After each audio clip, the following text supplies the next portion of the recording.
اعوذ باللہ من الشیطان الرجیم، بسم اللہ الرحمن الرحیم۔ تمام سننے والوں کی خدمت میں میرا سلام پہنچے۔ آپ صاحبان کی خدمت میں عقائد تشیع کے عنوان سے ایک موضوع شروع کیا گیا، جس میں توحید اور عدل کے حوالے سے بات ہو چکی ہے اور نبوت کی بات جاری ہے، اور نبوت کے ذیل میں لطف خدا، اور آج کا موضوع پیغمبروں کے معجزے۔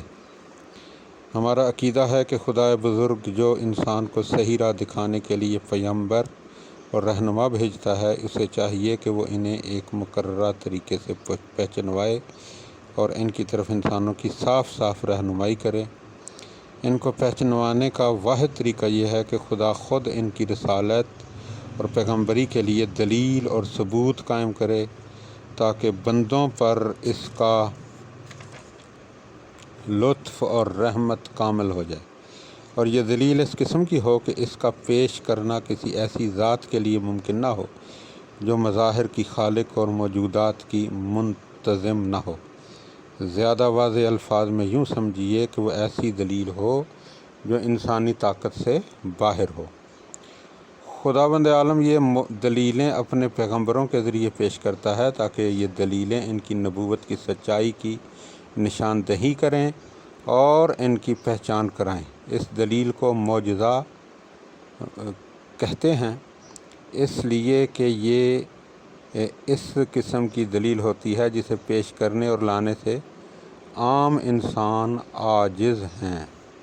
جس طرح پیغمبر کے لیے معجزے کا مالک ہونا اور اس کی مدد سے لوگوں پر غالب آنا ضروری ہے، اسی طرح یہ بات بھی ظاہر ہونا ضروری ہے کہ عوام کا ذکر ہی کیا، تمام عالم اور دانا اور ماہر لوگ بھی اسے پیش کرنے سے عاجز ہیں۔ اس کے علاوہ پیغمبروں کے ان معجزوں کو ان کی پیغمبری کے دعوے سے مربوط ہونا چاہیے، تاکہ وہ معجزہ ان کے دعوے کی سچائی ثابت کر سکے۔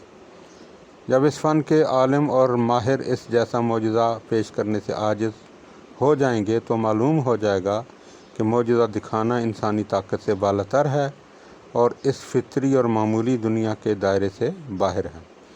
اس سے یہ نتیجہ نکالا جا سکتا ہے کہ اس معجزے کا مالک انسانوں سے بالاتر ہے اور مظاہر کے خالق اور منتظم یعنی خدا سے خاص معنوی اور روحانی تعلق رکھتا ہے۔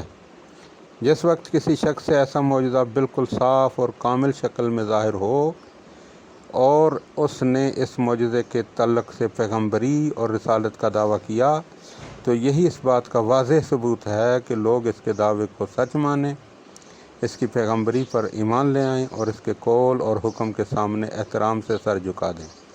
اس صورت میں خدا کی حجت پوری ہو چکی ہے، جو چاہے اس پر ایمان لے آئے اور جو چاہے اس سے انکار کر دے۔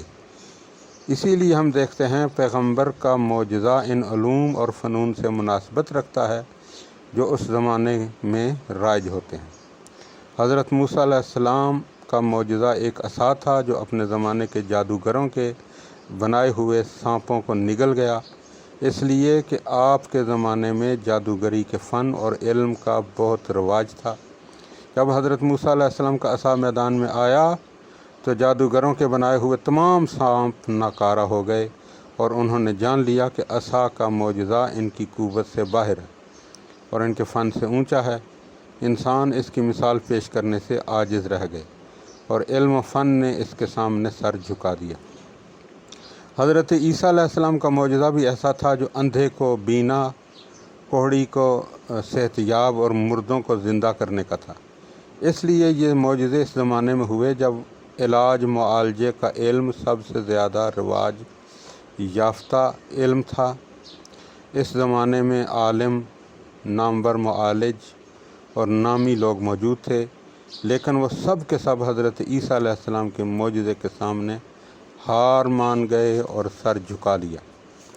ہمارے پیغمبر صلی اللہ علیہ وآلہ وسلم کا ہمیشہ باقی رہنے والا معجزہ قرآن کریم ہے، جس نے اپنی فصاحت اور بلاغت سے جس زمانے کا شہرت یافتہ علم تھا، اس زمانے کے تمام فصیحوں اور بلیغوں کو ہرا دیا۔